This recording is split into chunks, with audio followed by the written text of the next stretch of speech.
You got it, chill, man. You good over there, Deacon? Outstanding. All right. We got a full table. Biscuit, were you here last week? No.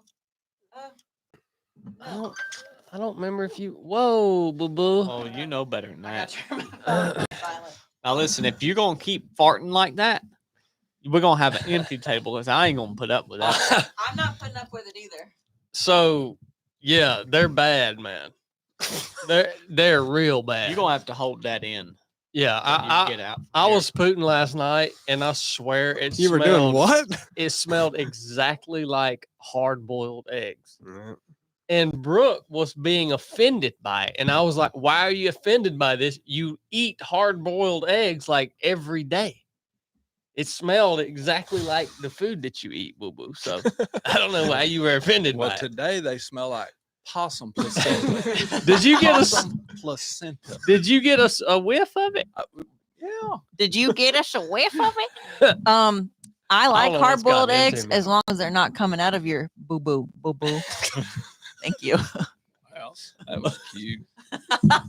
Oh man. All right. Welcome back, everyone, to the 3 of 7 podcast.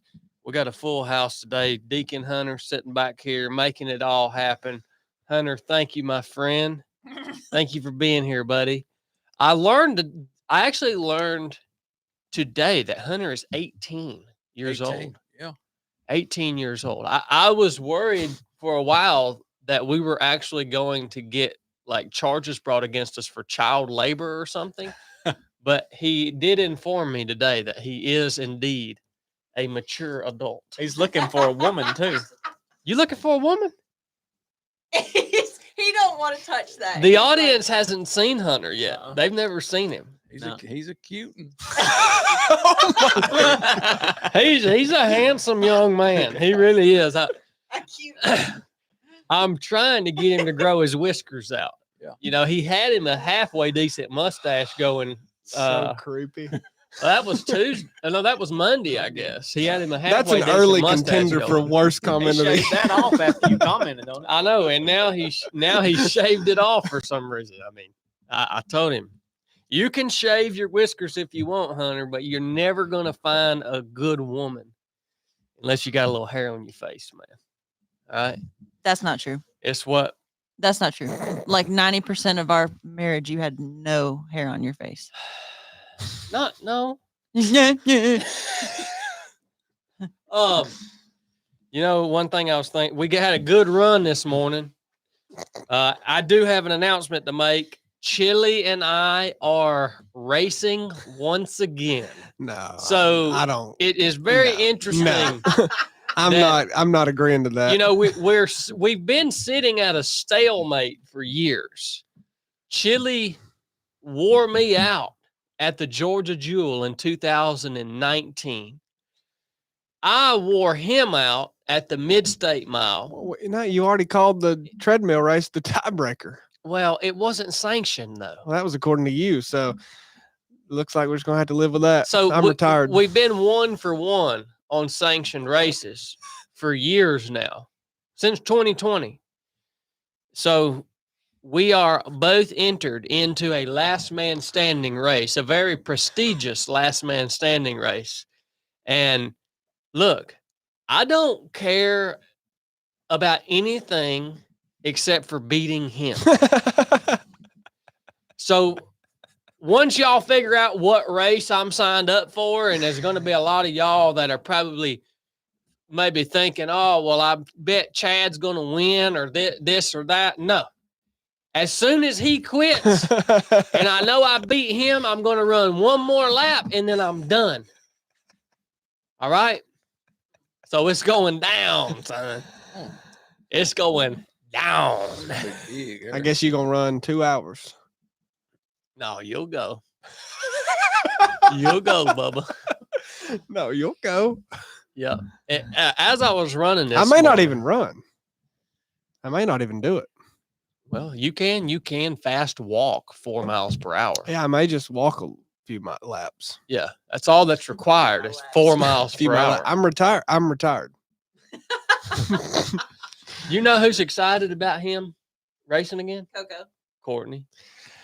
Well, she would be excited. She would be excited if I wanted it, like got real excited and raced again, legitimately. But no, she's not She too would be excited like about the this. best race sounded- wife ever. Well, it sounded to me like she's just excited. She's gonna come out with us, and it sounded like she was just excited to Yeah, be out there, man. but she knows that I don't give a crap. So she would be excited if I was gonna race. Yeah. Coco would have a spreadsheet timed out of all your goals I written guarantee down you she would. with like a homemade sign that says "Go Chili, Run Fast." Well, it's all fun the to be things. serious about it for a little. It's fun, but Would Big Jeff for you or her? Ooh, that's a good question. I won't need a crew because Both. I'm not racing. That's a good question. You I wonder if talking Courtney's hypothetically? gonna take over crew job. You talking Y'all don't have hypothetically? to pit them against each other. Both of them can crew Only chili. one can be in charge. No, that's Yes. you see what they're doing Well, right only now. one can be in charge, Chili. but they could both crew me. As I was running this morning, it made me think of something. When God ordained the cutting rite to seal the covenant Oh God, between him and the descendants of Abraham, he wasn't thinking about running. he was not being very considerate of men who were later on in years going to go running Later on. in sub-freezing temperatures. Are you referring to circumcision right now? Yes, He's been circulation. He's been caught up on that all week. it's the- called circulation. Really? Oh yeah. It's the cut. That is the cutting rite that seals the covenant between God and the descendants of Abraham. That's the seal of the covenant. And it is not considerate of a man whom goes runs in 15 degrees weather. I really In don't the think wind. that thin layer of skin would do much for you at that point. Oh yeah, it would. Oh yeah, it'll do something for me. I'm gonna go ahead and tell you. I could this morning while I was running, I had to pee, but I didn't stop. I didn't stop and pee because I was It kept you warm. and I was afraid to. My appendage was completely numb. That fifth appendage. Yeah. No Lord kidding. knows what that's like. Oh yeah. No kidding. If you're really cold, Way too you need to long. not pee Yeah, You hold your pee Yeah, when you're really cold. yeah. I It knew can I be- was it gonna, can it can save your life. What? keeps you warm. Yeah. What? Do you know how much heat you release when you pee? Are you making this up? No, if It's a wilderness. Don't get upset about me asking go that pee question. in the cold I and just watch wanna how make much sure. steam comes out. It looks like Cornbread's head. Save your pee. If you're camping in really cold weather, 0 degrees, you ought to pee in a bottle and save the bottle. Mm-mm. Yeah, you can use that. You could pee in a bottle and just like put it down in your jacket. or something. 100%. Yeah, for sure. Does That nobody does work, really. nobody makes shorts or pants with like a little like built-in sock or something? Little I'm actually nest. gonna talk to Hunter's dad, Powell. Powell. So Powell Powell. owns the running store here in Rome called Go Go Running. And so if there's anybody to talk, as a matter of fact, I got to go talk to Powell anyways about I got to get him to order me a couple more pairs of shoes. And I'm going to talk to him then about getting a sleeve. A this cold weenie weather. sleeve? That may For be this cold weather that may running. be our product. Oh, that would be so fun. A 3 of 7. Weenie sleeve. Whoa, boo-boo. There's kids that listen to this now. I was gonna call it Appendage sleeve. 3 of 7 project 5th sock. Yeah. 5th appendage sock. And then third sock. Third sock. What? You could sell Wait. socks. You got socks on your feet, you got gloves on your hand, and you've got the 3 of 7 project 5th appendage sock. I'm going to go and tell you I need something. Chili, I'll be honest with you, man. Like, in all seriousness, I am really, really excited that you and I are going to go do this race together. Why? I don't know, dude. I'm Well, just I'm excited about that. it. I'd like to go out there. I think it'd be fun. But I mean, I'm not. I'm retired, man. Well, that's fine. I have never came out of Like I retirement. said, I've been steadfast. You know, I've been retired for 5 years. Wow. Wow. no, I didn't realize It doesn't seem like it's been that 5 years since you raced. crazy. Wow. Huh. It's crazy. Well, maybe that's why I'm so excited, man. I mean, I'm really, really pumped about it. Of course, I'm also going to run our race, our 307 Project Trail Race in March. So I was getting ready for that anyways. But then when this last man standing race popped up, and it's a friend of ours, Nick Bear, is putting it on. You said you were like trying to keep it mysterious earlier. Now you just.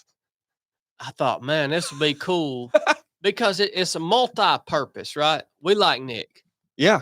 I mean, he's been really good to us. We've done a few podcasts with him. We've been out to his facility, and I thought this is a really cool opportunity to go out here and, support Nick and, do a run. And then I called you, Chili, and you were actually open to it. I was surprised you didn't shut it down. No, I'd like to go out there. I think it'd be really cool. I think we need to do more of that kind of stuff. But I'm not going to race, I mean, I'm retired. Well, that's what I was wondering, because we've talked about many times, how you can get so caught up in running, and you've talked about how you never want to be in that position again, where you're just so caught up in running, and and how selfish you have to be in that and all. And I've even been thinking about my perspective on this. I've been asking myself, really, why am I going to go out and do this? And one reason is because I told Nick straight up, I was like, I'm not going to run the race unless me and Chili can get in. Mm-hmm. So one reason is to just be able to run with you, and for us to do something like that together that we haven't done in years. And then the other reason is, like, we talked about on Monday meeting, just being a witness for Christ and just sharing your testimony and this and that. And I thought, you know what, man, when I go out here and do this race, that's what I want my main objective to be. And the way I see it, the longer I stay out there and run, the more opportunity I'm going to have to build relationships with people and to pour into them and encourage them and share testimonies with them and have good conversation, because that happens out there, Well, that's the format for it. It is. It's the format for it. Yeah. And I thought that's what my goal is going to be. The longer I stay out there, the more I get to share my faith and my testimony and build relationship with people. And that's what I want it to be about, really. I mean, that's going to be my goal, and even the training for it, because the training is the part where you can get really selfish with your time and, all this, because a lot goes into training.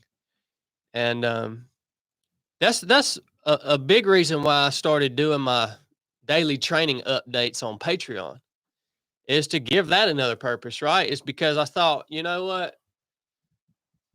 What can I do to put some purpose behind this other than just me getting ready for this race? And I thought, well, here's an opportunity.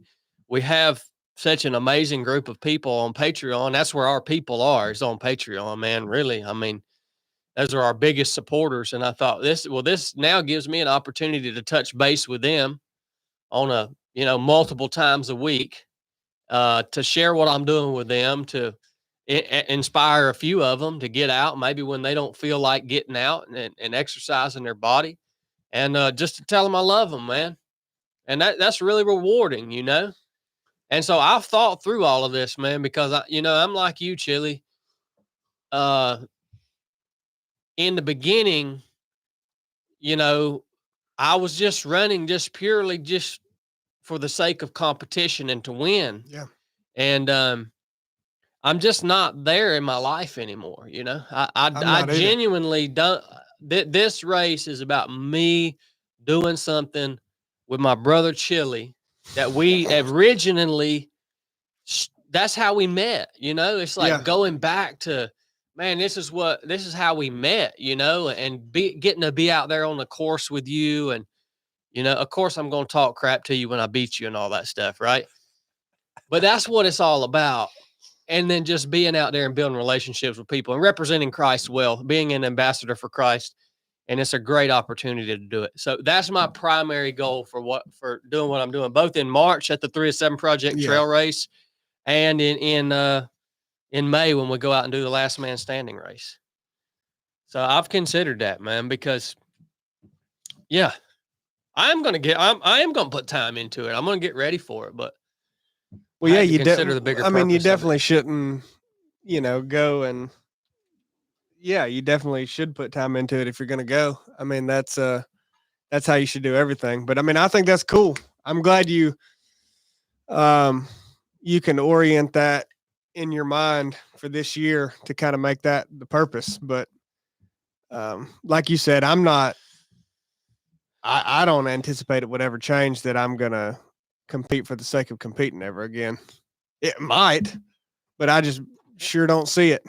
Like when I realized it's been 5 years, that's crazy. Since I have, That's a long time. yeah.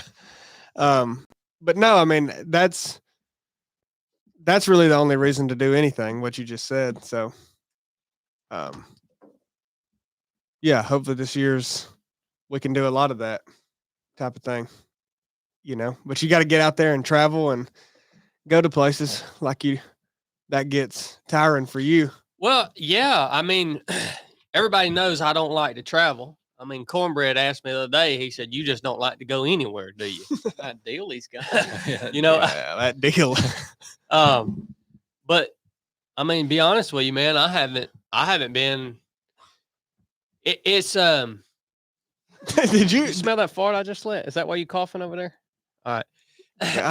Golly. This thing that we're going to do together, this race that we're going to do together, it's invigorating to me. Do you know how many times you've said this race we're going to do together? I know. Because I keep saying I'm retired, and you go, well, this race we're doing together, you know, this race you and me are doing. I mean, you're trying to drive that home. Yeah. Well, I do want to go out there, man. Like, no kidding. I mean, I guess I wish I didn't, but I miss that side of things a lot. You know, it's why I've tried to kind of get back into it over the years to no avail. But it's because I do miss competing, but I also just miss that environment. You know, I like that environment. I like races. I like competitions. I like the way ultras are set up. But so this will be a good chance to get back involved. That's why I've liked our races so much. Yeah. Because it's providing that. Ooh. Oh. She's just a distraction. Well, you're farting. It's kind of ruining the conversation for everybody else. This is going to be a special episode today for you guys that are watching or Well, listening. it started slow. I'm enjoying the conversation. I I don't am know. too. Listeners, are you Good. guys enjoying the conversation? I mean, I like it. you don't have to be negative, Chili. Well, is Cornbread going to come out to the race? I haven't even asked him. Yeah, I mean, obviously, Cornbread knows if he wants to come out, we would love to have him. Blake? Oh yeah, I'm thinking about it. Well, you're not going to be able to run, Bubba. I mean, I had to Well, pull no. some I'm not- strings to. I wouldn't run if I could.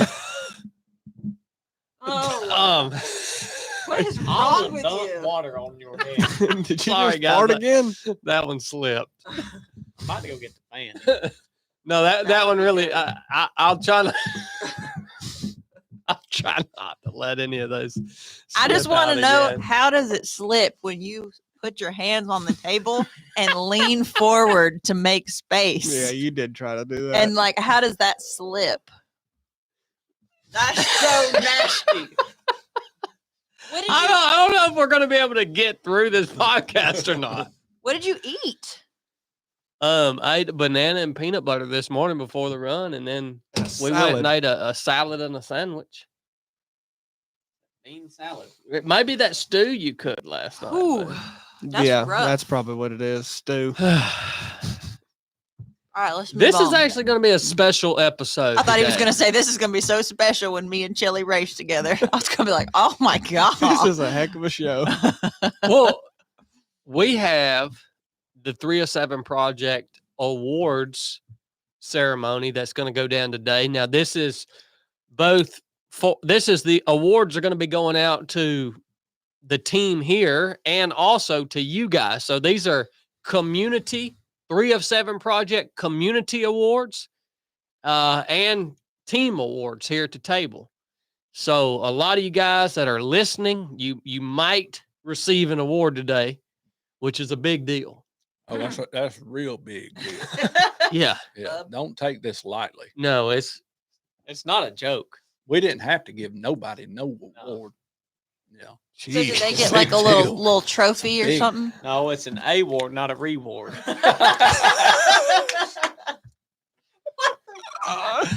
And That was good. and Brooke has a pre-show of superlatives. Oh, I gotta go first. I'm excited for those.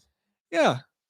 Are we doing this now? Well, No, no, first, no, I no. want everybody to try the new flavor of Hoist live on the show. This is the 5-star punch right here. That is the coolest bottle design that I have seen. I mean, this is legit, son. Well, I don't know that I need to Don't try it. take a I've sip, already take a tried it. pull You've already off of tried it. one? I've already tried it, so Take this a will be an pull off of inauthentic it. first reaction. Ew. What? Blake's over here. That I was do a like pull it. you I'm just gonna took. drink it anyway. But That is good. See, Corn's doing it right. You sniff it first. yeah, well, See, I'm sniffing notes I've of already had pomegranate, this. well, I'm Very gonna good. go ahead and It's tell Probably you. the best flavor. Your sniffer here, cherry. your sniffer at this table is going to need to be cleansed before you really get a good smell of this. Good. Deacon Hunter, Well, I'd like that with a bowl of chili. he said That'd be You good. Wouldn't You approve it, Hunter? All right. Very You can taste the fruit punchness of Yeah. it for sure. Kind of tart, like a Yeah. sweet I like tart. that.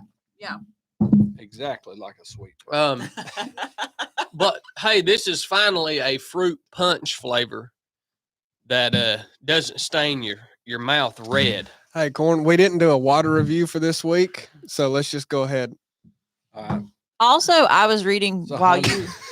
What do you give it? 100. 100. Well, no, you can't ever go higher than that. Yes, I can. If- yes, I can. No, it's 0 to 100. So if you, I mean, I really like it, but you just maxed out the scale. What if something was better than this one day? What if the, There wouldn't What be. if Hoist comes out with a flavor that's better than this flavor? Well, then that would be the old one. Then you'd be like, I like the new one better than the There can old be one. two This is the 100s. new 100. Okay, I got you. Yeah. That's the top of the list. It gets knocked down from that place, right? Yeah, absolutely. Right. It'll get 102, but this goes below What? it. So You know, that'd make them One be of a the things that I 99. like Right. about Hoist is that they don't put any dyes yeah, no. in Hoist. Like, if you looked at any other sports hydration drink that was fruit punch, what color is it gonna be? Red. Red. This is clear as water. Why do companies put these dyes in their beverages and stuff? I guess maybe it's attractive to the customer or something Mhm. like Yeah. that. Yeah. I'm sure there's some science Yeah. behind that. But I don't want to be drinking that crap. That's man. it. You're on to something there. Yeah, okay. Thank Yeah, you. Red Julie. 40 shrinks your weenie. Baby. I'm just Kids that listen to this. I'm just telling you, Good night. don't drink Red 40. So there's no I mean, like, Baby. There's no dyes in this. There's also no preservatives in Hoist. There's also no high fructose corn syrup in Hoist. And so this new flavor right here. not only does it have all the stuff that all regular Hoist has, like calcium, potassium, magnesium, it hydrates you better than water. It's got all the stuff you need in it to keep you going longer, keep you hydrated. But they've done this in partnership with Folds of Honor. And so a portion of every sale of this particular flavor of Hoist is going to go to support Folds of Honor. Folds of Honor, their mission is to provide educational scholarships to spouses and children of America's fallen and disabled service members. That's a really good mission to support. I mean, that's amazing. So Hoist is always doing cool stuff like that, man. They really care. I mean, they've sent so much stuff to us just to share with local fire department, local police departments. They're huge supporters of the military, and they've been huge supporters of 3 of 7 Project. And I think about this a lot. Our partners like Hoist, Barbell, First Form, you know, so much of what we're able to do is because of these companies, of these partners who say, we're going to support you guys. Like, we're going to take a chance on you guys. We're going to stand behind you guys, and we're going to come alongside you. And let me tell you right now, y'all know me. You don't ever know what I'm going to say. So it means a lot to me to have partners like Hoist that don't try to censor me, that don't try to, any of us, that don't try to control what we say or what we don't say, what we talk about, what we don't talk about. They just say, we're going to come alongside you. We trust you, and we're going to support you. And Hoist has been doing that for us for years. So I just ask you guys, if you've got anything out of the podcast for all these years, please support Hoist. Go get you some. You're not going to be disappointed. It's going to work. All right. It's going to help you out, especially if you're into running and fitness and sweating and getting after it like we are. It's in a lot of Walmarts now too. Is it? Mm-hmm. Well, the way we do it, we just order it offline, and we just get cases. We keep a couple cases under the table here. So y'all do it how you want. But yeah, check them out, man. Made in America also. So really cool. This is the newest flavor. 5-star punch. It's Deacon Hunter approved. It is. Now that's saying something. Whoa. Drinkhoist.com. Believe that. All right. So I'm going to let you guys kick off the award show. Well, we have a pre-show, superlatives. It's kind of like a stand-up comedy routine. Here's our opener. Brooke is breaking the ice. Baby, have I mentioned today on the podcast yet how beautiful you are? Nope, we're not starting this. See, anytime I share, you try to discredit me by like treating me really weird right before I start talking. Just don't. I love you. I love you too. No, don't. We'll throw it to you. We're gonna go back and forth. Yeah. Are you done? Are you finished? I need y'all's help with each of these. Okay. We have to vote. This is between the 5 of us. Do we? What? Nothing. I was looking at Blake. Can y'all just let me do one You're thing doing awesome. without making fun of me? Can you quit saying we're making fun of you? when You we're are. not? I'm Nobody's so making fun tired of us. this freaking Nobody's making fun of sexist, us. racist bullcrap. Be sweet. You're doing good, baby. Okay, who is the most likely to go to prison? I thought you had these. Like this Most is likely to go to prison would definitely be me, Why? because I think I have the most disdain for the law. Blake was law enforcement. He follows the rules. Cornbread, Lord knows Cornbread follows every stinking rule that ever has. Now that's recent. Now he used to be lawless, but he follows every daggone rule. Chili don't leave his apartment enough to ever even break the law. He's just in his apartment all the time. He That's leaves true. twice a week. Yeah. Biscuit, you are also very particular about rules. All right. So that's why I would say I am definitely the most likely to go to prison. You hadn't been to jail, have you? I think Chili's a sleeper cell. Of going to prison? What would? He definitely could. Okay, if Chili went to prison, just entertain me. What would it be for? Oh, it'd be for something weird. Tax evasion? Yeah, something. Fishing without a license. Yeah, That it'd is be true. something weird. He'd come out of retirement from run from the police through the Cahuttas or something like that. Chili ain't big on them licenses. Right. That is true.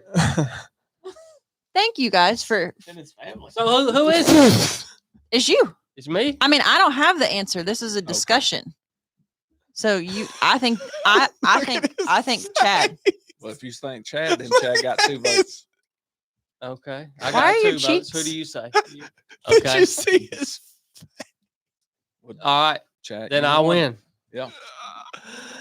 There you go. First award of the day. This is just the pre-show. This is right? superlatives. Okay. Most likely. Good job, Chad. Most likely to not answer any of your questions. Chili. Chili. Okay. Chili. Chili. Easy. Most likely to intentionally ignore an injury or health problem. Corn. Cornbread. Cornbread. Chili.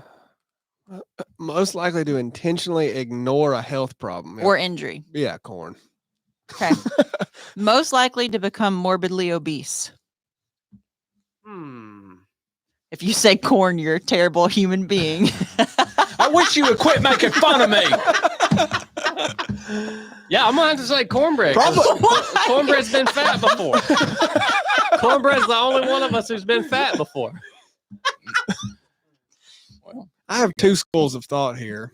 Oh my gosh. I mean, if you've been fat once, that means you're willing to be fat. You know what I'm saying? I can't prove nobody else here is willing to be fat. Wow. Wow, bub. there you go. I would say you are most likely to become obese. Morbidly. You said Morbidly. morbidly. Yeah. Yeah, morbidly obese. That's like unrecognized. Okay, so I got 1 vote. Cornbread's got a vote. What do you say? I'm gonna have to pick corn. I mean, all right. I don't think it's likely, but of us, I think. But of So us, Corn's got 2. Who do you got, Chili? Well, I have 2 schools of thought. Well, Chad has shown signs that he's he's shown interest at it. he's kind of like dipped his toe in. Yeah. He's not went there yet, and so that's one school of thought. And the other school of thought is, I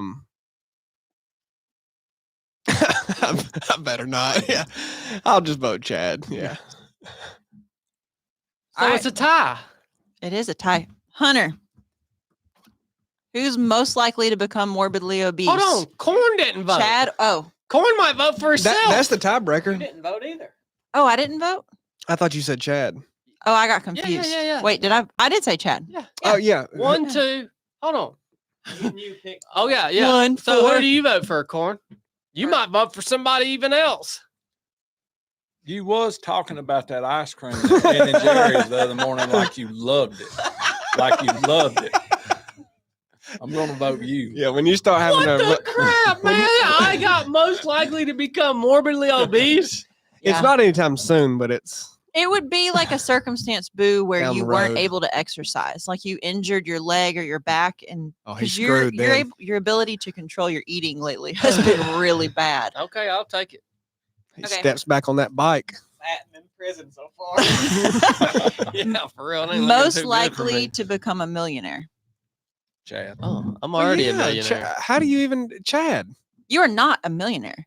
Oh, yeah. I run our Got that I deal. run our bank accounts. Net- You are net- not. You are in Oh, fact, baby, you don't not- understand. You're in fact not a She don't millionaire. know about that rat hole. You don't understand. What you see in that bank account is just side money. Yeah, That's just for superfluous spending. we're talking net worth millionaire. Yeah, Yeah. that's Chad. Yeah, well that's kind Yeah, of I mean, that when you have someone that's already a millionaire, how do Well, you y'all come out all and- vote that. I vote Blake. I think Blake doesn't But spend he's like you already spend. They make the same amount of money. Yeah, but They like, make the exact same. but 50, we're talking net 50, worth. and Blake is good with money, and Chad is not. So do the math. Who's going to become a millionaire first? Yeah, but Chad don't have kids. Chad don't have kids though. Yeah, we don't have any kids. I don't have a house. I don't have any. I don't have anything. Nothing belongs to me. There's nothing titled in my name. I own nothing. That's how you become a millionaire. We don't have kids, but he just bought $1,000 jacket. So So you just bought a $1,500 you blanket. said you would not say that in public. He agreed he would not share that. It's for you. I didn't buy a new mattress, jerk off. Well, She has Well, been you- known to spend $10,000 on a mattress. Though. I have never spent $10,000. well, you can't on a mattress. complain about That's a $1,000 lie. jacket if you spent $1,500. It was for him. on a It was the blanket. only thing he wanted. I think it's dumb. But I bought him a $1,500 wool It's blanket. wool, isn't it? King size wool blanket. Getting carried away with this wool. He's out of control. He's wool rich. All my money's in wool. Daddy wool bucks. Woolbacks. That's right. Daddy wool backs. Just start painting squares of wool. Yeah, the next rock course, wool. Oh my gosh. Son. Okay. Next. Oh. All right. So the consensus was the most likely to become a millionaire was Chad. Yep. But they're voting in the comments too. Most. Oh, well, can you read this one for me? Will you read Yeah, what if they YouTube comment says? on it, yeah. Most likely to slap a woman. Oh. Are Most we in likely to Memphis? slap a woman. I'll slap all the women. See- women in Memphis.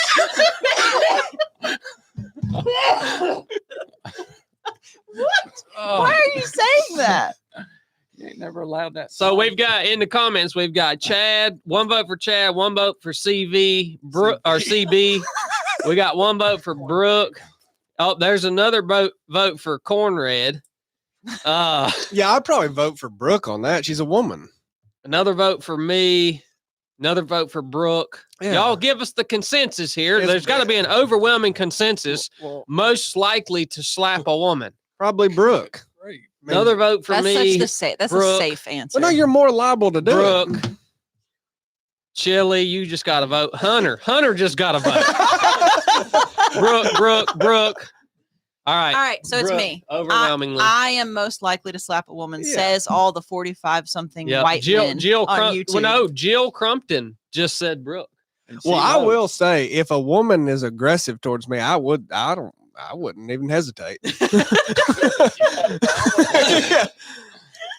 Okay, next. So that was me. I am the most likely to slap a woman. Next is the most likely to crap in your tub. Oh, well, that's easy. Obviously, it's Cornred. Chili, what's your vote? I mean, once again, we're dealing with things that have already happened. Chili, Exposing. Chili, can you not be political and just who out of this group Cornbread, is the he's most already done likely it. to crap in your tub?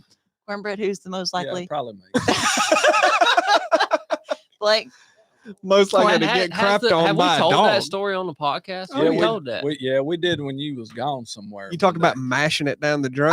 Yeah, and somebody named it the waffle stomp. yeah. Well, Bree Smith said voted for Blake on this. She must know that Blake has been down with anal fissures. That was part of leave it. Look, how many of these do you have? You're Leave about it. to get cut off. Leave it. Most likely to buy an electric car. Hunter. You go ahead. I'll vote Chili. He's so economical. I- And he has exposed interest in that Cybertruck. I Yeah, would- it was hard between Hunter and Chili, but Hunter already drives a hybrid. So Oh. he's real close. Oh, I'd vote Hunter then. Yeah, because I've expressed interest in it, but I would never pay that. The audience is voting overwhelmingly Chili. Well, but yeah, I mean, I would If you want to send me Chili some, has those metro vibes. But send, yeah, you know what I send me mean? some more wool and I'll do it. But yeah, it's the audience is overwhelmingly Daddy chilly. Yeah. But now they don't know Hunter does drive a car what like a 14-year-old girl would want. It's like some sort of Lexus Prius. they also don't know how hybrid. tight I am. I would never. Can't swing that. All right. But I would do it. So So Hunter. the thing is, I think Hunter. we're going with Hunter. Okay. Okay. The audience says chili, but they don't know Hunter yet. So Okay. Most likely to become a creepy old person. Well, Chad's once again, he's already that. Yeah. I That's Chad. am pretty creepy old. Okay, Chad is the most likely. Most likely to not call you back. Well, I'm going to say you because I texted What? you yesterday and I waited for an hour and you never texted me back. So they always answer right when I call. I'm here to tell you it was not an hour. Well, I say it was an hour. Most likely to not call you back. I got to vote for myself on that. Yeah, you're hard to beat. All right. Blake will call you back. Yeah. Blake, who do you Yeah, vote? Chili, you'll call Well, me back. I mean, if we're going off records of everybody, if everybody's calling this one person, is he gonna call them? It's gonna be It's Chad. Chad. Yeah, yeah. But if it's just us here, we Yeah. all pretty well answer except Brooke. Yeah. She like Right. most time won't answer nobody, none of us. I didn't know that. Yeah, That's she not every time I deception. call, she'll never answer. Wow. She'll text me, call Chad if you need something. Okay. Wow. Call you brother. Yeah. That was such a fat lie. Okay, we're almost done. Most likely to become a missionary. Like when the babies are grown up. Yeah, Blake. I vote Blake too. Yeah, all right. Hey, Look he at him. wins. Here's what I'll take that. Most likely to move out of the United States. Chad for me. So I guess y'all. Chad. Yeah. Chad. Most likely to make someone laugh. Well, That's between me probably and cornbread. Chili. No, I'm gonna say chili. Look, Uh-uh. I'm Chili the said- funniest guy you guys know. That is true. Mm-mm. Well, I will say you have one. You're the recipient of that kind of team award here Let- later on in the show. Let But audience, I'm gonna say chili. audience, who is the most likely to Mm, make someone Who laugh? do you vote for? myself. CB, Oh, Chili. I saw that coming. Chili, Chad. These people are Chad, Brooke and Chad. Well, Chili. you are the Chad. funniest. I mean that. Yep, I went. This is overwhelming in the audience. Chad got one. Ryan said CB. Wanderlust said Chad. I vote corn for most likely to make somebody laugh. But Oh, there's one for me. Did you see it? Brooke wants to be funny so bad. She wants to be funny so bad. We listed out our values the other night because we talked about that on the podcast. So they then just don't always come natural. we went and Brooke. did that. And one thing that she values a lot is humor. That was like in her top 5 values. Yeah. Unfortunately, she doesn't have it. But fortunately, Anyhow. she has you. Okay, most likely to make someone laugh is we all think Chad. I voted corn. I vote Chili. I vote chili. I vote Chad. There you go. How many? So corn it's get? Chili. Yep, it's Chili because Chili's the only one who got Well, who two. do you vote for? Oh yeah. Corn got one. Well, I'll vote for you just because it's gay to vote for myself. But I don't. Why would you vote for yourself? You don't make me laugh that often though. But I'm just throwing my vote in. Often. Okay, almost. you just made y'all laugh. Yeah. Two more. Most likely to have a turkey count upwards of 8,000. None of us. Mine's 892. I'm saying most likely. Well, not me. That's a pile of turkey. Most My turkey likely count's to higher be than able corn's. to take on 8,000 turkeys and not die. I'm gonna vote for 8,000 myself. turkeys hell bent on killing you. Your turkey count's in the low 400s. I'm voting for myself. You are? Yeah. Yeah, I'll vote for cornbread. Yeah, he's the biggest. He's got the most weight on him. Just sit on it. It's gonna take Sit a on lot 7,000. of turkeys to get a 260 pounder down, son. Nice. Chili, who do you vote for? I don't think none of us are good for that. That's not an option. 8,000's too high. The audience is literally like across the board cornbread. Okay. Well, YouTube can have that one. Yeah, across the Cornbread. board cornbread. But I don't think it's because corn is larger. I think it's because they know how. I'm a straight up turkey killer. They don't want none of this. That's right. He did just text us like a day ago the exact number of days until turkey season. Yep, we're down to The problem is 45 Corn now. wouldn't start fighting them. He'd just be in hog heaven. He'd just be laying there with. They'd be like, "Oh, turkeys everywhere." Last one. Most likely to become terribly ill from an exotic disease. Chad. Cornbread. Are you crazy? Yeah, cornbread. You're nuts. An exotic disease. Yeah. Yeah, that's the key word, exotic. Well, I understand that, but Chad is perpetually sick. But he No. just gets you household cold. No. Mm-mm. Y'all don't understand exotic disease. So when I was growing up, if you don't know this, cornbread was a mentor to me when I was growing up, and we used to coon hunt. We travel all over together. Corn would drive all the way to my house, and I didn't live close to him. He'd drive all the way out there and pick me up, and then we'd drive all the way back toward where he lives to go coon hunt a lot of times. And he come down with some disease, and he had it. Seemed like he had it for a decade. We would be out coon hunting, and he would bump his shin on a stump or a fallen log or something, and his whole leg would turn black, and he'd be down for about 2 weeks. Man, that's like the start of a superhero movie. Yeah, he had the black leg for like over a decade. Nobody knew what was wrong with him. He didn't even know what was wrong with him. He just every time he'd bump his leg, his leg would turn black, and he wouldn't be able to walk for 2 weeks. The best part is how he got rid of it. How did you get rid of it? Well, it turned out to be cellulitis, which was supposed to go away every time you were done with the antibiotics they prescribed. Mhm. But mine, for some weird reason, kept going dormant. So every time I'd hit that leg, it'd fire back up. Well, one day, finally, I dropped a rock auger on my leg, A what? a rock auger that Oh, drills yeah, through yeah. rock, and it cut that spot open like all the way to the. Chili says it was probably bone. When I was explaining it, cut it yeah. all the way. I mean, it went through all the flesh, went straight to white. Ew. But I didn't get sick. Bone. I didn't get sick. We doctored it up right yonder on the job, but it come up a big old boil atop of it. And when that boil let loose with a head, I popped that jewel, and it released the nastiest, thickest, just stinkingest ooze, whatever it is. And I kept it wiped 2 or 3 days as it drained out, and I ain't had it since.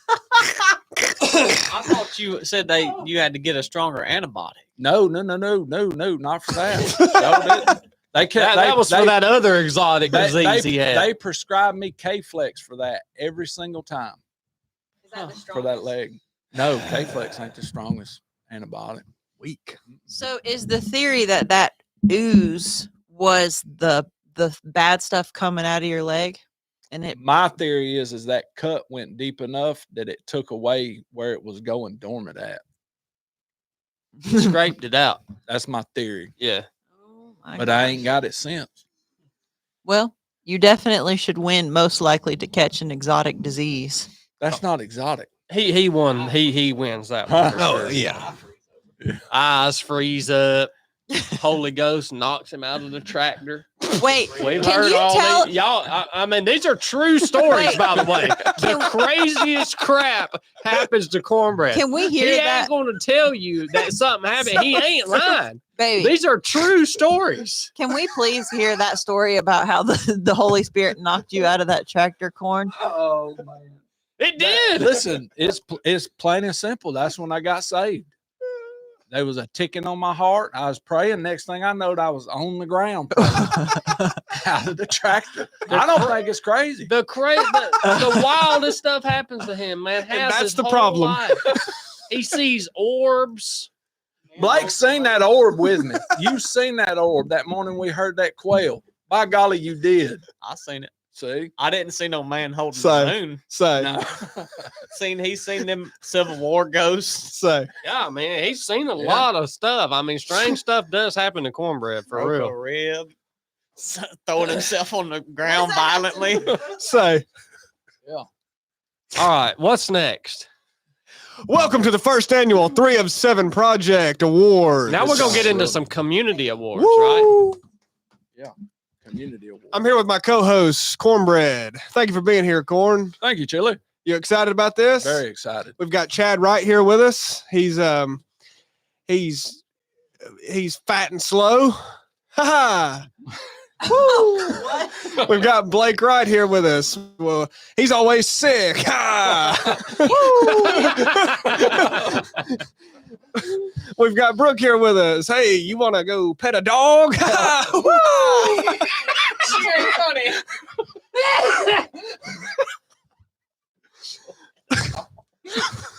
The answer's yes to that. We've got Deacon Hunter here with us. You want to keep driving that girl car? Huh? Woo! Woo! Ha! All right. Our first award. The Holy Ghost knocked him out the tractor. Our first award goes to the oldest member. This is a community-wide award. The oldest member of the 3 of 7 Project community. That goes to Marty Bingham. Congratulations, Marty. You old geriatric, wrinkly guy. You finally got an award for being a geriatric, Marty. Cornbread. Took Who's you next? the whole life to earn that award. The foreigner of the year in the 3 of 7 community, Lane Bale, Lane Vale. Congratulations. Congratulations, Yes. Lane. former Canadian. Next. The American of the year in the 3 of 7 community, Lane Bale. He's a new American citizen. Congratulations. Lane. job. Congratulations. Wow. Took a lot of work to get that. All right, we have Pilot of the Year. Ooh, I know who's getting it. Pilot of the Year. And the award goes to Andres. Andres, yes. He is quite the Congratulations, pilot. Andres. Yes. All right. By the way, Andres, I need a private flight from San Diego to Whitehorse, Yukon this summer. Gonna see if you had any connections to make that happen. Wow. The soldier, so to speak, of the 3 of 7 Oh, community of the jeez. year. What? Keeps himself swole up, puts good content, positive content who about this being is. swole I on know Instagram. exactly who this is. Mr. Clayton Lindsay. Clayton Clayton Lindsay, Yep. congratulations. I knew it. Congratulations. Yeah, that's a good Clayton. award. Yep. All right, we have Angler of the Year. Oh, Angler of the this is Year. hard This to is guess. big here. Angler of the Year goes to James Niggemeyer. James Congratulations. You were running in his hoodie this morning. Yeah, I was. Yeah. It's a nice hoodie. I didn't get a hoodie, James. Just putting that out there. did. Well, we'll hook you up with one. He sent me one and y'all didn't give it to me? It's right over there. Okay, we have Best YouTube Commenter. Mm. Best YouTube Commenter. Oh. And the award goes to Little Virgil. Little Virgil. Congratulations, LV. Little Virgil. In the same vein, we have Best Super Chatter. Best Super Chatter. That goes to Red Lightning. Red Red Lightning. Davis Weiniger. Congratulations, Red Lightning. Red Lightning is consistent. You have more community awards? Coal mining tag team of the year that's breaking boundaries. You know, when you think of a coal miner, you think of poor, desolate soul beaten down and trotting. But this tag team, they don't display that at all. Awesome dudes doing their things. Matt Garrett and Jackie Martin. Yes. Coal Congratulations. mining tag team of the Heck year. yeah. Congratulations. Well earned. Yeah. Well, in the same vein, we have Best Banana Eater of the Year. Ooh. Best Why is he? That's a big deal, Best man. Banana Eater of We the consume a lot of bananas in the around 3 of here. 7 Project community goes to Matt Garrett. Congratulations, Matt Matt. Garrett. What are the qualifications for best? Does it mean like the technique you Highest used? quality. Technique Moving you on. used to eat Corn, your what do you- banana, or is You it don't like eat the it for the quantity? shape. You don't eat it for the shape. Next Dude, award. we eat thousands of bananas a year around here. The Yankees of the year in the 307 community. Yankees, Steve Adario, and Tom Brandon. Yankees of the year. Congratulations. Yep. North of the Mason-Dixon. Well, that about wraps up our community awards. Do you have any more? One main community award. Okay. This is all serious. Okay. Me and you talked about this. Okay. So it's like y'all would probably agree, we believe. The student of the year was Andreas. Yeah. Agreed. Aw. Student of the year. Absolutely. Did it rock for the second time, did the proving grounds, did some range training. Congratulations. Just always is ready to lead, always ready to be led. It was awesome to watch him train. Dude, I'll never forget one thing about when I was training with Andreas. It was on the basic course, which is our legacy course here at 387 Project. I'll remember Andreas's team got to the very top of the mountain on the basic course on day 2. And son, it was cold. I mean, it was flat out cold up there. And they were all getting their shelter set up, getting their camp set up. And I think Andreas was I don't know if Andreas was the LPO at that point or not. but one of their team members lost their shelter. And I knew where it was at. He had set it on the ground and walked off and forgot where he set it. I knew where it was at. So when they realized they had lost a shelter, everybody else had about had the whole camp set up. And this is after a long day. You know, cornbread. Yeah, You know what it takes to get up to where we go Right. on day 2. And I said, nope, y'all gonna take all this crap down and we're gonna keep on rolling for the day. It was already getting dark. I said, pull all this crap down. Y'all done set up. Andreas looked up at me and he had his shelter in his hand. They found that shelter. Yeah. Andreas had that shelter and he was like, well, here it is. Well, he didn't say this, but he was insinuating, will you change your mind now? We found it. And I just looked back at him and I said, stow it. And the look on that joker's face, son, it just took the wind out of his sails, son. That was a epic moment, man. Epic. There've been so many epic moments on the basic course. I mean, when you reflect back on that course, that is a hard daggone course, man. Like the amount of days we have spent out there freezing in the rain, crouched down by a fire, freaking using our stoves to melt our tent poles apart. I mean, that is a hard course, buddy. Easy pitch. Yeah, that's a tough one there. I'm actually glad we don't run so many basic courses anymore. But I'm gonna tell you what running that course for so many years did for me. It got me really good at living in the backcountry. Yeah. I mean, tuned up, son. But that was one of my favorite moments on the basic course with Andreas. Since he got student of the year, I wanted to share that memory with him. That's big. And I agree. He Yeah. is the one who should have won that award. So good job picking him on that. Well, does that conclude the community only section? Yeah. Yeah. Okay. Well, now we're moving into community wide awards, including the team here. Right. I want to kick that off with CrossFitter of the Year award. I gave one of those too. What? Yeah. Well, we have to have a meeting here. No. I'm giving You my know award it's to- me, Chili. CrossFitter You of the know Year it's award. me. The nominees are Blake Wright, Brooke Wright, and Cornbread, and the award goes to Cornbread. Mm. I bestow my trophy to Miss Brooke Wright. Thank you. Disagree. I can lift more than Corn, and I show up Now, more than he does. I was Disagree. being legit. you go in there and you do a great job. You show great integrity. It's easy to tell that you finished the complete workout. You work on your form. You're not sloppy. That's why I chose you. But now you want to be ridiculous, I take the award back. CrossFitter of the year goes to Cornbread. Best photographer of the year. Best photographer of the year. That goes to Blake Wright. Hey, good job, Blake. Good job, Blake.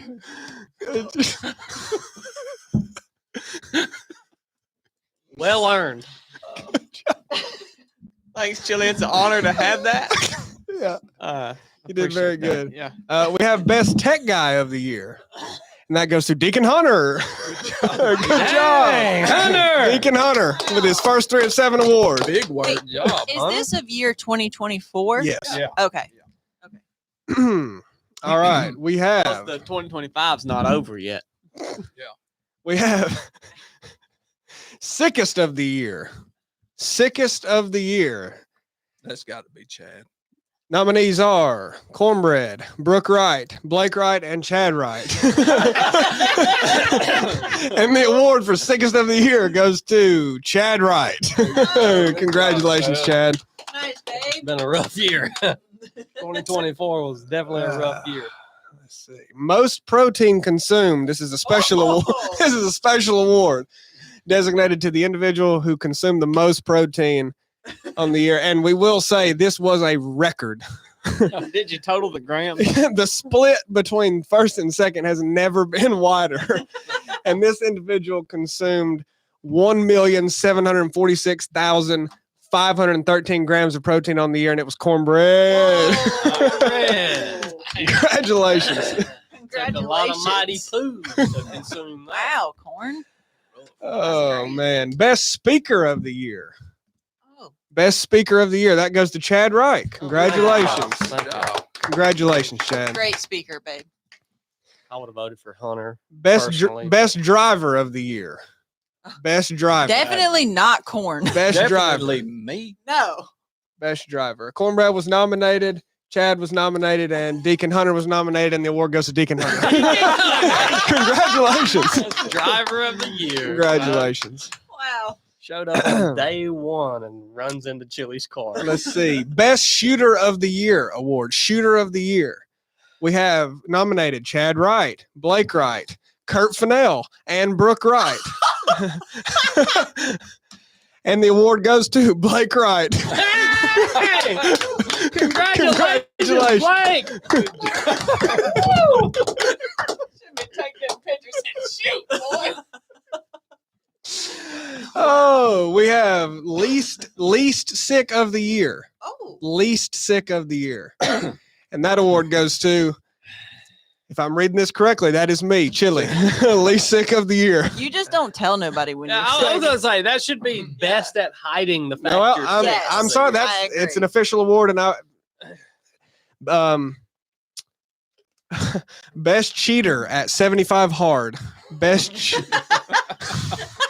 Take some skill. best cheater I at almost put that on moment of the year. best cheater at 75 I'm not taking hard. those selfies. That's gay. That goes to Cornbread. Congratulations. Wow. Corn red. That's a good All title. right, let's Yeah, you see. tried to slip that one by me, didn't you, Corn red? I did. Yeah. Best biker of the year. Mm. Best biker of the year. That goes to James Ward. Congratulations. Yeah. Yeah. Congratulations, James. And to follow that up, we have best bike hiker of the year. Oh. That also goes to James Ward. Congratulations. Oh, congratulations, James. Congratulations. He hiked his bike the entire Colorado Trail and complained far less than I did. So yes, he deserves that award. We have best race director. Best race director, and the award goes to Chad Wright. Oh, I got Congratulations. that. Yeah, congratulations, Chad. Congratulations, babe. Put a Congratulations. lot of work into those races that I put on this year. Congratulations. Best intern, Deacon Hunter. Deacon Congratulations. Hunter, another award. Lots of awards. Wow. We're almost done, but the big finale, we have richest of the year. Richest of the year. We've kind of alluded to this earlier. That goes to Chad Wright. Congratulations. God, Chad. Yes. Yes. We also have poorest of the year, and that goes to Chad Wright. Congratulations. Yes. Wait, what? How does that work? I own nothing. I don't own anything. And to wrap up this segment, I also have a most likely, this is kind of a superlative, most likely to dream about hunting with Cameron Haynes naked. That goes to Chad Wright. All right, what you got, Cornbread? These are team only awards. I'm sort of ticked you did a CrossFit award, by the way. Well, you won it. The funniest statement of the year goes to Mr. Chad Wright at the January Proving Ground. Crawl on the ground like a pig, Tavis. Crawl like a pig on the ground, Tavis. That was a historical moment. Funniest statement of the year. Most supportive teammate, Chili. Good job, Chili. Corn. Thank you, Corn. The light of value. You know, when you start talking about something or explaining something or say, hey, let's do that, the one that always says, well, where's the value? Mr. Blake Wright. Blake the light Wright. of value. Thank you, Blake. And the final one, the workhorse of 3 to 7 Project, Mr. Chad Wright. Mr. Chad Wright. Congratulations. Thank you, guys. Thank you. I humbly accept that award. So I do want to acknowledge, though, I wouldn't be able to do any of the stuff that I do without you guys backing me and supporting me and telling me I'm going to be all right.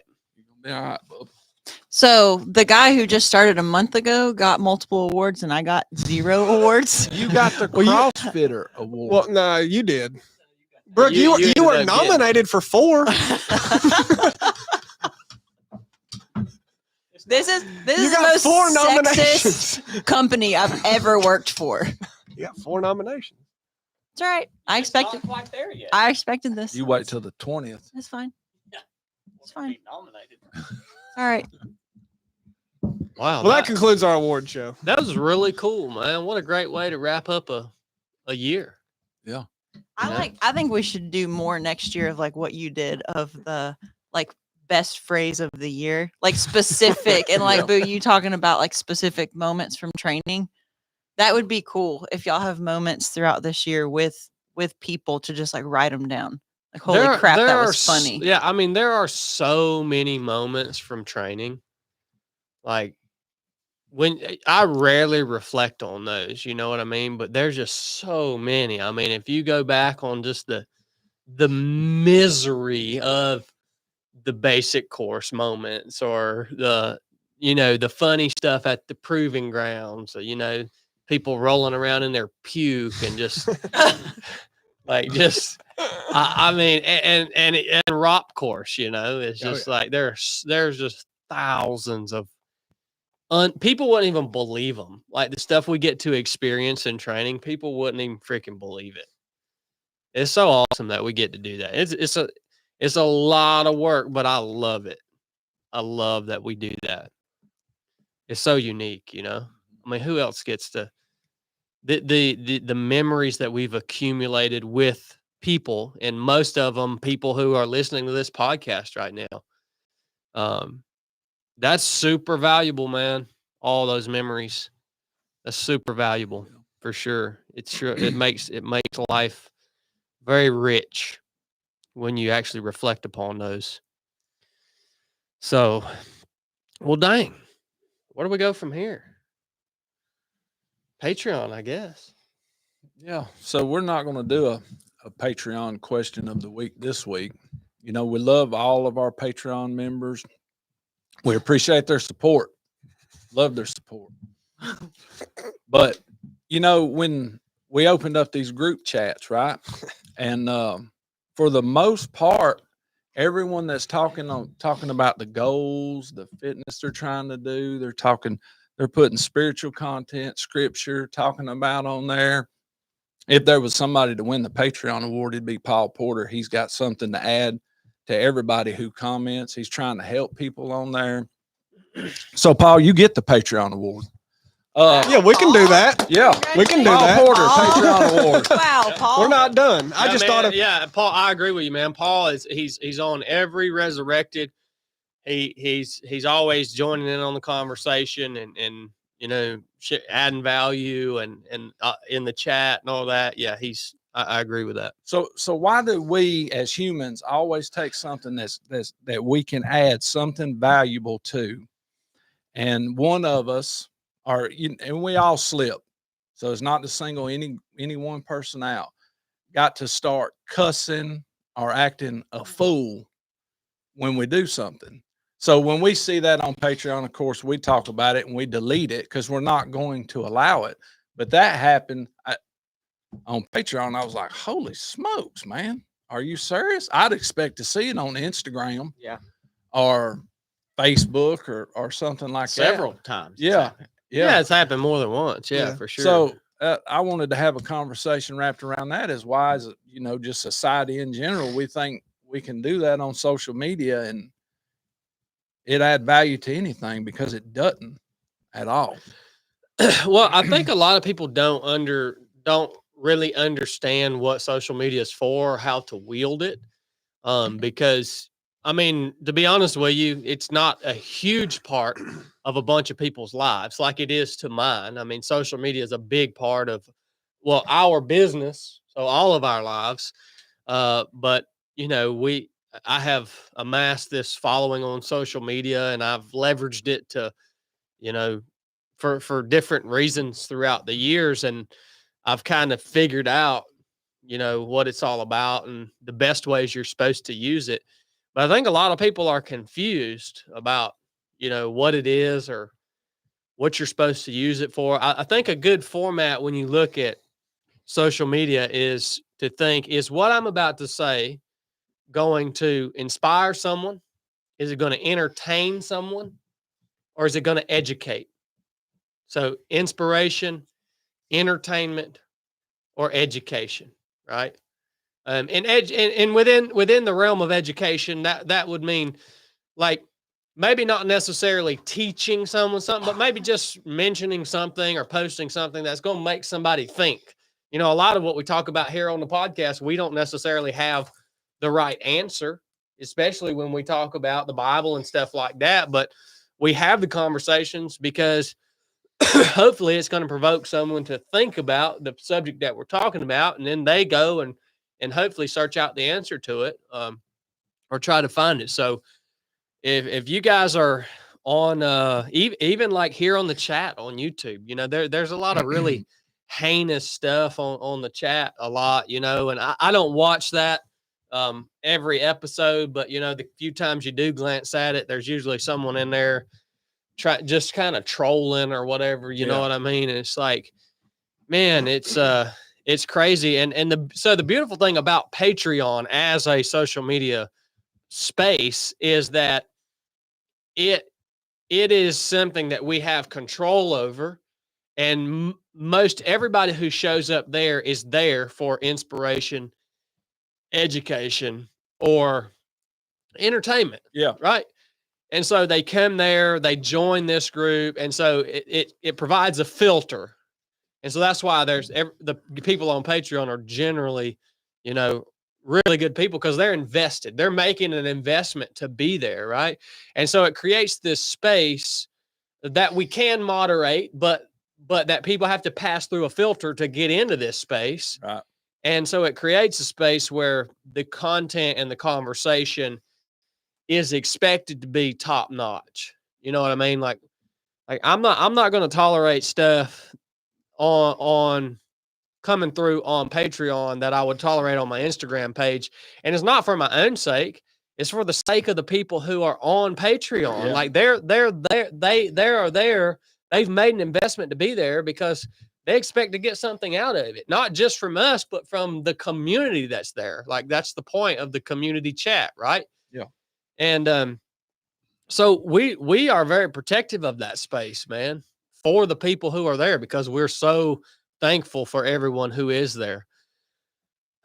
We get outside of the boundaries of those kind of three things, though, and there are a lot of people who don't understand social media is not the place for debating your opinions. It's just not the place for it. Like, and don't get me wrong, I have screwed that up. many, many times in the early years because I didn't know what it was or how to wield it or anything. But the reason I say this and the reason I can make the case about social media isn't a place for debate or for calling people out about things or any of that, right? Is because that's never going to lead to a helpful solution or conclusion on social media. If you are showing up to social media to debate someone or to call someone out on something, like that's never going to end well. It's not going to end well because it's not face-to-face conversation, right?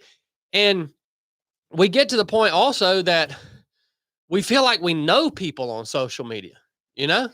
And Chili's got on me about that before. He's like, when I was, less mature than I am now, I'd say, oh, this freaking dude on social media is ticking me off, right? And he'd be like, Chad, you don't even know the guy.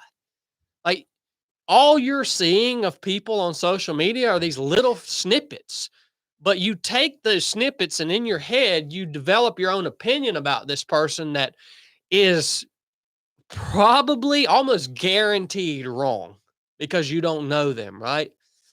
And it's just not a place to call people out to debate. It's never going to end well. And that's a fact. I mean, that's just a fact. And so if you're, if you're having some, crazy stuff going on or whatever, like that's another thing. Social media is not a place to spew out your crazy crap.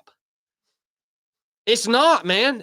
Whether it's Patreon, Instagram, I've seen so many people on Instagram over the years who just go on there and they just spew out their crap. And I'm like, no, this is not the forum to do that. Like, it is the forum once you get your crap kind of sorted to kind of share your lessons, kind of what helped you overcome that, right?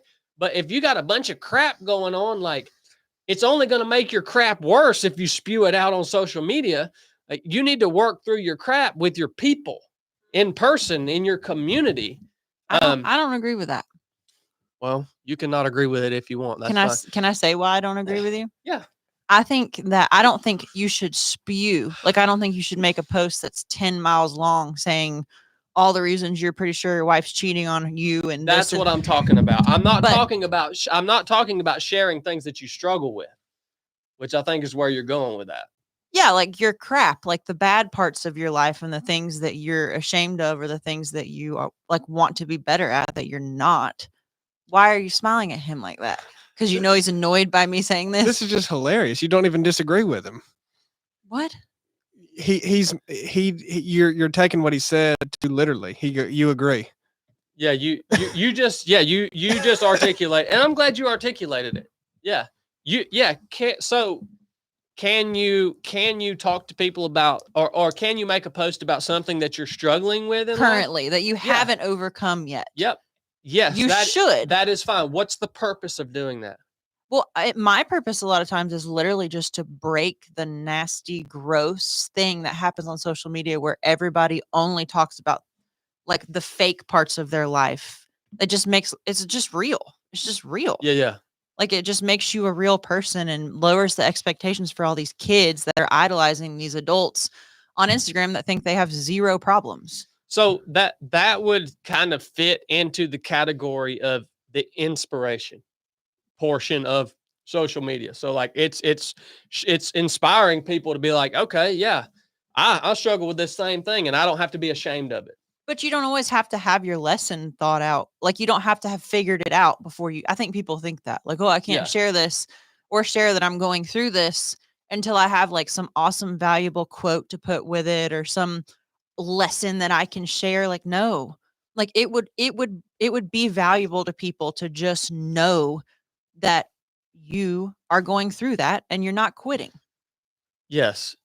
So you're right. And I agree. I'm not arguing with you anymore. I'm mainly speaking to the culture when I kind of get passionate. Like, people think you need to have some kind of fine wisdom before you share like the real parts of your life. Like, you don't, not everybody needs you to tell them what to do or how to help them live their lives. Like, you can just be real. Yeah. Okay. Yeah, you can be real on social media. I agree with you. But what you're talking about again doesn't fit into the category of what I'm talking about, which is social media is not a place to spew out your crap Yeah. about your personal relationships, about your I- just unsorted, like just crap. I agree. And I do. Chili's right. I do agree with you. I just wanted to differentiate that from what I was saying, if someone was hearing it. Yeah, as long as the purpose behind it needs to be to provide value to people, not to just give you an outlet to spew your crap out, right? And we see it a lot. You see it a lot, and that's not the place for it. So why do people do it? Well, it's because they don't know what this is all about. Like they're just confused. Like they don't know what it's all about. Well, and also, everything you suggested to do requires thinking before you use social media. Well, Thank you, Chili. nobody does that. I mean, nobody's sitting down and thinking through, all right, if I do this, what's the purpose and how am I going to write that? No, it's just, it's there. So you get on it, you spend half your time just scrolling through the popular page, and then you go, I got something to say. I got something to say. I mean, most people don't think before they speak, let alone post on social media. It's too easy. Well, also don't forget that half of what everybody does, entertaining, inspiration, and education, most people are doing it for selfish motives because they want to say, look at me. They're not actually doing it with the intent to help people. They're doing it because they want attention themselves in all three of those categories. So I think that's a precursor to what is my motive behind doing any of this? Is it actually to help or inspire or educate, or is it just because I want attention? Because people will get on there posting some crazy stuff for that reason too. Yeah, Chili, you talked about thinking before. You know what? Also, when you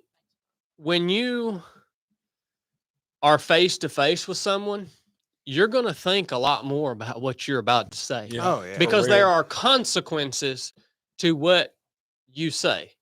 At least when you're around, men.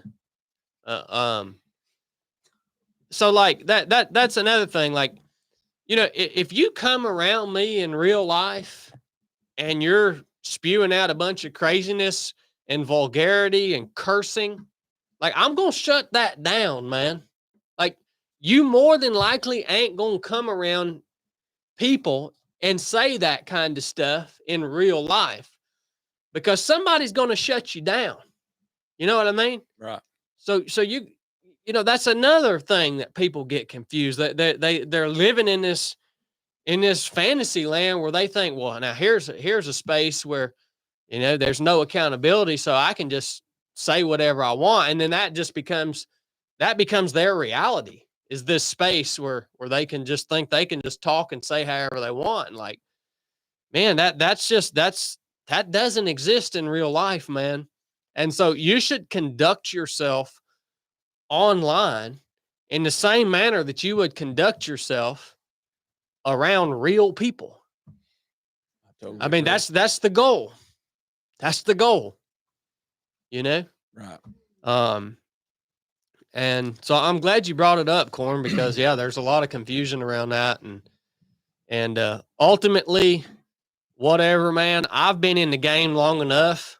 I've seen enough crazy stuff. I've been in the social media game long enough that I can handle whatever comes. Like I can handle it, but other people see it and they're like, "What the crap is going on right here?" You know what I mean? And it I think it can really get to them and make them upset.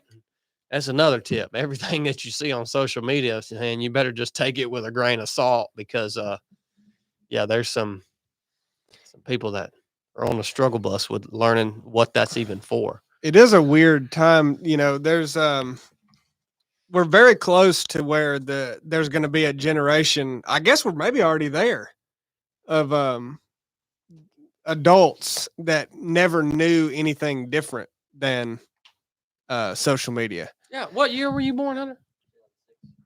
I Oh, yeah. mean, it's pretty dang close because even me, like I remember growing up as a little kid, and I mean, I didn't, it was none of that. I mean, I grew up recently, but like it's strange how recent that really has been. I mean, when I was a real young kid, even 10 years old, early teenager, like I didn't have no iPhone, I didn't social media, none of that. So I think it's weird the time we're in where we've got everybody alive pretty much knows a time where even me, not much, but knows a time where it didn't exist and now it does. So they had to learn it. And there's a whole group of adults that are about to be adults that they're, what do they call it? Digitally native. Yeah. Like they always had it.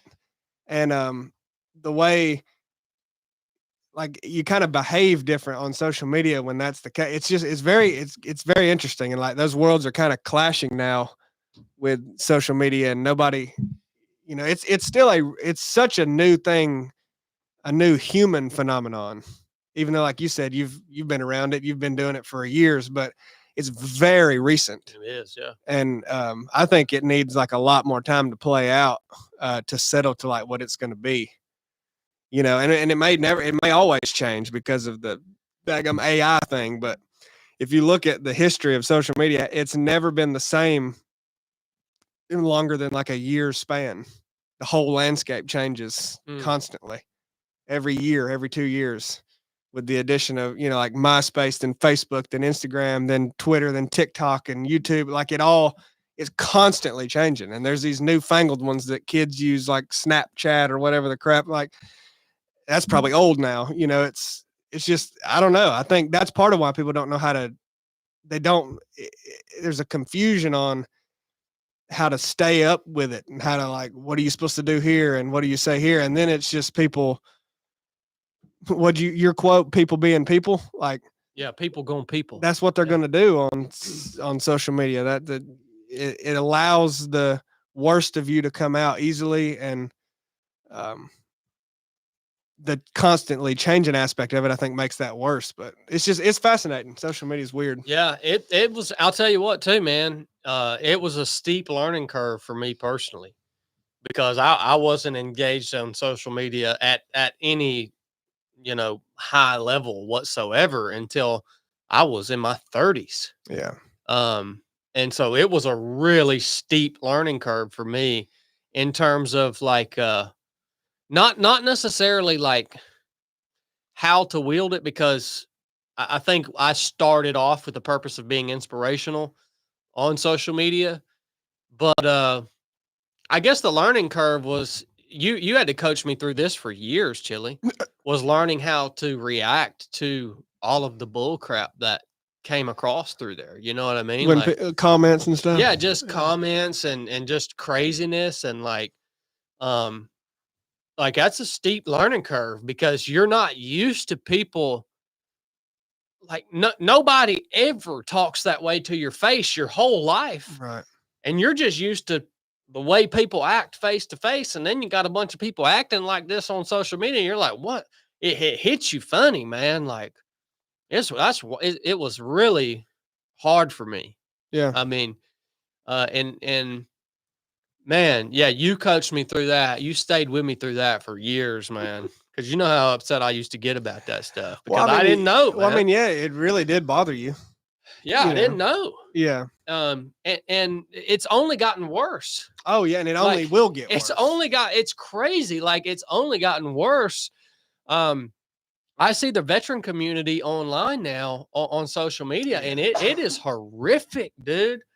Like it is horrific the way guys are just tearing each other apart. And like I had a conversation with Chad, my buddy Chad Robichaux, the other day, and he was like, dude, I'm about ready to disassociate with the military community completely. Because of what we see happening online, You said that or he said that? No, Chad Robichaux. I called him and he was like, I'm about ready to disassociate from this. Like it's just not good, man. And yeah, it just keeps getting worse and worse, and there's a huge appetite for it. Yeah. And it's like, Well, if you say that it's bad, what's happening in the veteran community, most people come back at you and say, no, it's good. It's exposing these know, people. man. I mean, most people defend it, not and, only. and me and Chad have talked about that too. And I'm not going to speak for him. He can talk about it, one day when he comes on the podcast, his perspective on it. But yeah, a lot of people, when you talk about it specifically in the veteran community, people defend it and say, no, it's good. So-and-so's holding these people accountable for things that they've said. And so first of all, who cares? Like, look, if you care, there is a problem with your life. You know Yeah. what I mean? That's just the fact of the matter. And secondly, man, I did a whole truck talk on it. It's just like, again, all you're seeing on there from the accountability police is just somebody's perspective on something. There's not this group of veterans out there who's the keeper of the truth on all matters. Like, you're just seeing different perspectives on different things. And ultimately, man, like, yeah, you don't know all the details. You don't know all the details. It's like so many people have come against the account of Lone Survivor. Yeah. That book, Lone Survivor, like, that book was heavily influential to me when I was joining the SEAL teams. Like, that story, could it have had aspects of it that were dramatized or what? Yeah. Well, look, man, the Navy took that story Yeah. and made it into something that was meant to inspire young men to go and become warriors. Like, that's a good, so if some, I'm not saying there is, but if something in there is dramatized or something, like, that's great.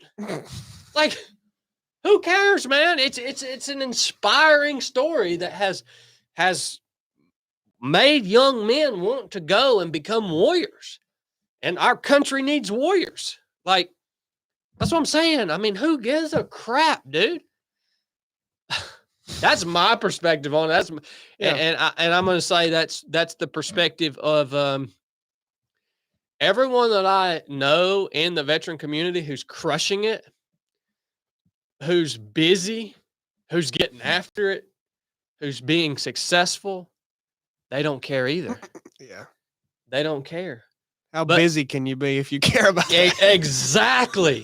But the guys who are just freaking just scrounging, dude, just lost and scrounging. What are they doing? What's the, like, in the veteran community? What's the? It's just calling out every lie that anyone's told. Okay. Like, this person faked this. This Like wasn't true. Being a critic, basically. Yeah.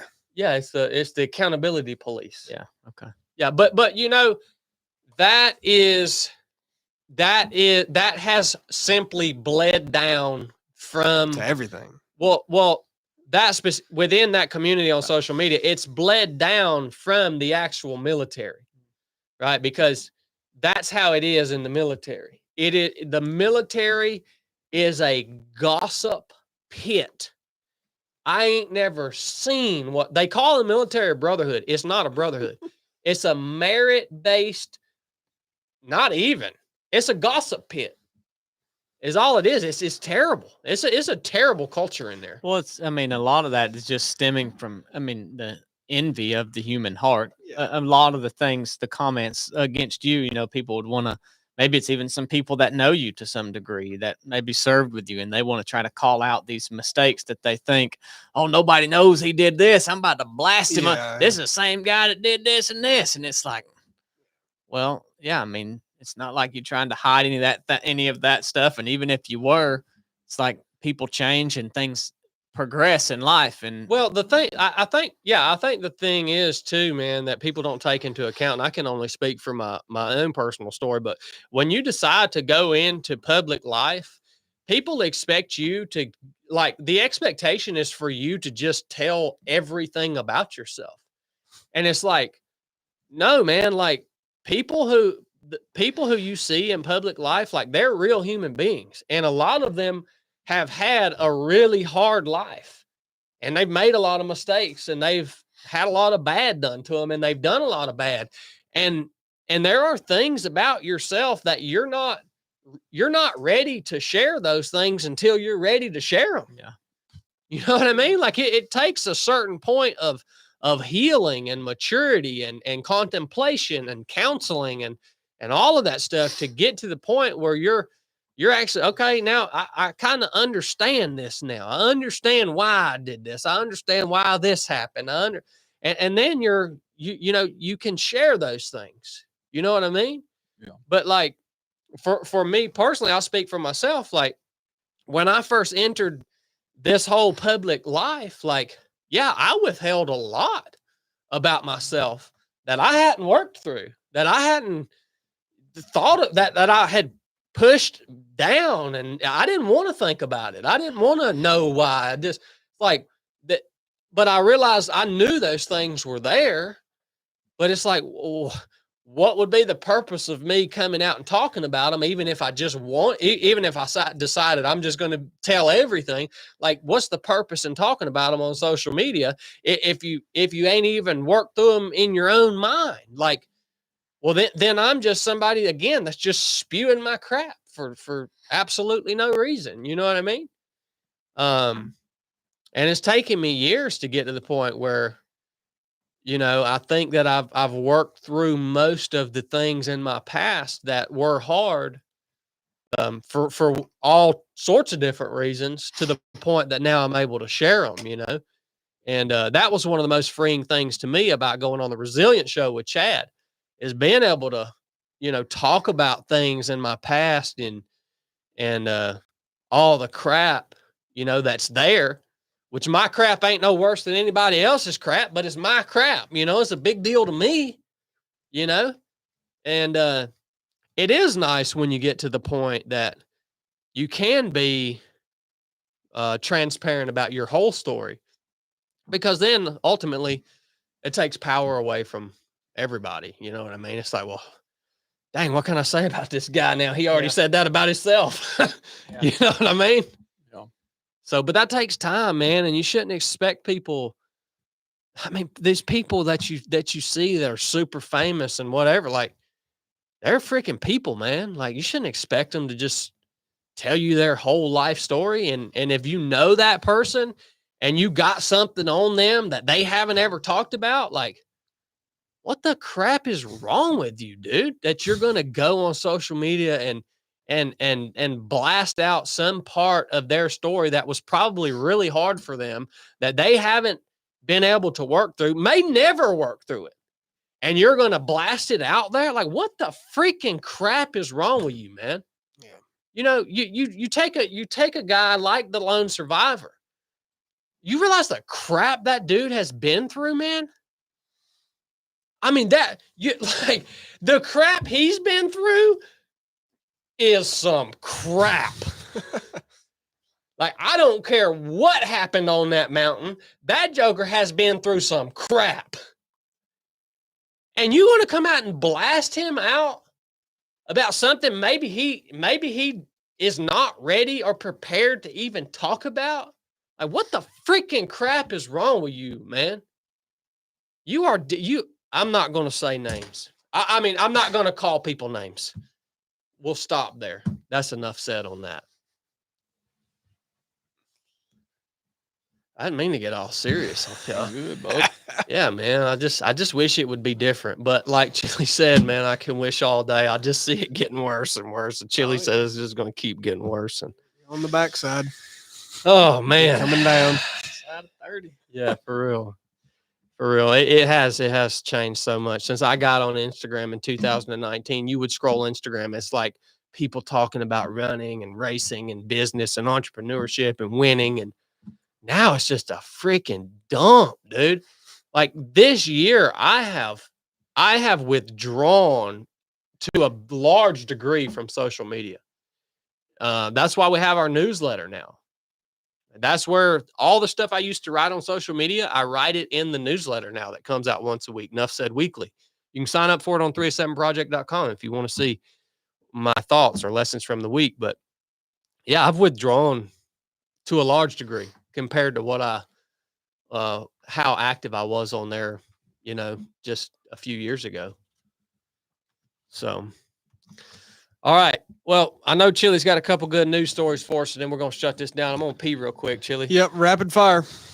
Snow this weekend. Local news. You need to comment on that. Stay home. Don't go pet a manatee. Yeah, rapid fire news. Justin Trudeau, the Prime Minister of Canada, has resigned. Trump's going to buy Canada. And local news. Snow this weekend. Snow this weekend. Where? How much? Local. Is it going to be like down the middle of the state? Or? It's going to be a winter of death and destruction. One last winter of death and destruction with Joe Biden. How many inches of snow in Floyd County? 12. Ella J. 2. How many according to James Wright? 74. Blue Ridge. 8. Ottawa, Tennessee, 14. Etowah. Ottawa. What about Bainbridge, Georgia? None. None. That's deep. None. That's deep. Yeah, they're probably not going to get any down there. Well, I guess that concludes the news. That was good. Well, does anybody? We've already covered Canada. Well, I don't want Canada, man. I do not want Canada. Well, to become Trudeau part- resigned. Yeah, I know. I did a truck talk on it. Yeah. Okay, well, dead serious. What's behind that? Why did he resign? Well, I mean, you never know that why the shadow what the shadow figures are doing. You know what I mean? But most people. He's a great figurehead. He's an idiot. The people that the mainstream opinion is they call it the Trump effect. Basically, all of these evil, tyrannical people who have been, doing their deeds over the last 3 or 4 years are basically think that their reign of tyranny is over for a little while. So they're all stepping down. Trump's their kryptonite. I don't buy that. I don't buy that. He got in. He said, "I know I ain't gonna be able to do nothing next year." So I don't buy that. I do know that who's lined up to replace Trudeau is absolutely not any better, possibly hell bent on doing even more than he did. So that theory doesn't really check out, in my opinion, for that reason. But I don't know why he resigned like that. I mean, I don't have a theory on that. I didn't know if you did. That's very interesting to me that he would just resign. Yeah. I mean, anyway, he just stepped back from power. Maybe he just realized he got a little too powerful and just wanted to reduce that. Well, I said on my truck talk the other day, all the stuff that was going on in Canada during COVID was like horrific. But I failed to mention that all the stuff that was going on here in the United States As well during the global sickness was also very horrific. Like, maybe not as bad as Canada, but it was still bad. Well, they're going to be the 51st state regardless, and Greenland's going to be the 52nd state, and we have just acquired the Gulf of America.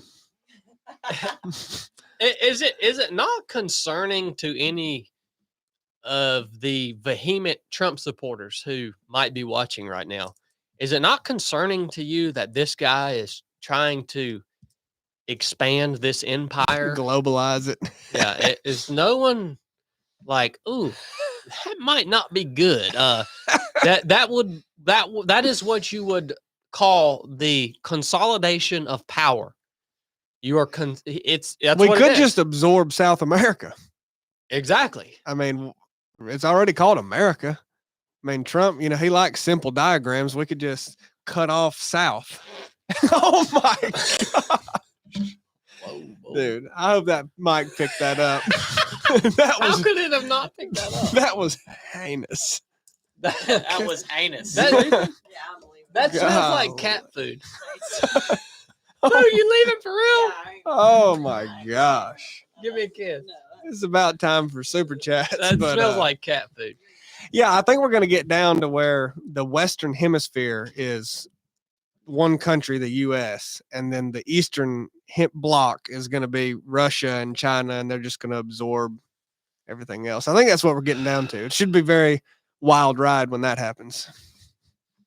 It's just very concerning to me. I was thinking about it. I was thinking about it last night. I was like, well, if this dude is like, because that's the things start with just proposing the idea. Yeah. Like that's how everything starts. Right. So people, who knows? Trump may be just completely joking about annexing Canada and Greenland and Mexico, but like.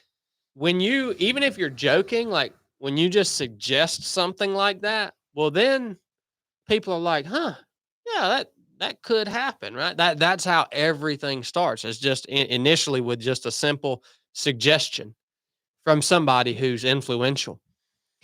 And I was thinking about it last night. I was like, well, yeah, where would this end?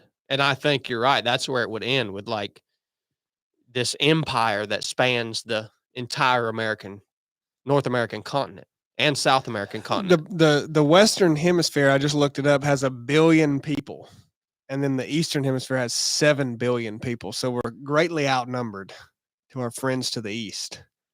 If we split it up by hemisphere, two powers. Well, we got to acquire a few more things before we. Yeah, we'd have to dip into Africa and Australia. We'd have to take. Yeah. We could get New Zealand, Australia, Africa. Be tough. Yeah, I mean, what he's proposing, whether he's joking or not, is the consolidation of power, which always leads to bad things happening. Always. You ain't gonna have to vote again. If you're Christian. That's right. Yeah. It is really wild when you have a president who's making comments like that. Like that like I saw he made a post of the whole North American continent to include Canada. I don't think it included Mexico, but Canada was basically like draped in the American flag all the way. And it said, "Oh, Canada." Oh yeah, it really did, man. That's like great. that's freaking insane, dude. That's kind of awesome. Like that, it's insane. It really is. Him and Eli.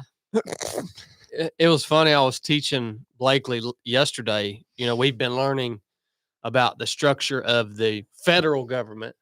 Well, yesterday we started learning about how there's the federal government, then there's state government, and then there's local government. So we're kind of learning the breakdown of that. And, I showed her a diagram. It was like the federal government was this big square. State government was this little square in the big square, and then the local government was a dot in the smaller square. And she was like, well, who's the president of the whole world? And I was like, what are you talking about? And she was like, yeah, there's okay, I see how this is broke down. Well, who's in charge of the whole world?